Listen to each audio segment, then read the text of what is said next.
Hi guys, finally H1B visa హోల్డర్స్కి అయితే good news. Trump గారి టోన్ అయితే కొంచెం సాఫ్ట్ అయింది. యూఎస్లో ఒక మీడియా ఛానల్కి ఇచ్చిన ఇంటర్వ్యూలో చాలా ఇంట్రెస్టింగ్ కమెంట్స్ చేశారు. ఏం కమెంట్స్ చేశారో చూడండి.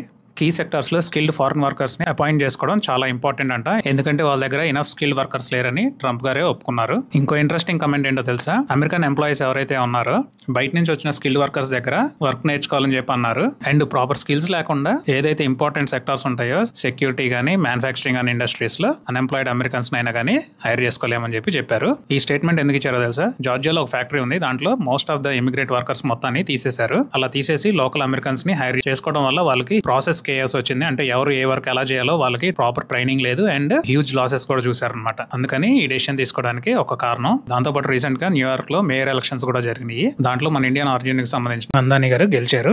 ఈ ఎలక్షన్స్ లో స్వయంగా ట్రంప్ గారే ప్రచారం చేసినా గానీ ఓడిపోయారు. సో ఇప్పుడు ట్రంప్ వాళ్ళ టీమ్ కి అర్థమైంది కొంచెం ఇమిగ్రెంట్స్ అనే వాళ్ళు బాగా అప్సెట్ అయి ఉన్నారని చెప్పి వాటిని కొంచెం నార్మలైజ్ చేయడానికి కొంచెం ఈ H1B వీసాకు సంబంధించిన రూల్స్ ని కూడా కొంచెం సాఫ్ట్నెస్ చేయబోతున్నారు అని ఇంటర్నేషనల్ కమ్యూనిటీ ఛానల్స్ లో డిస్కషన్స్ జరుగుతున్నాయి.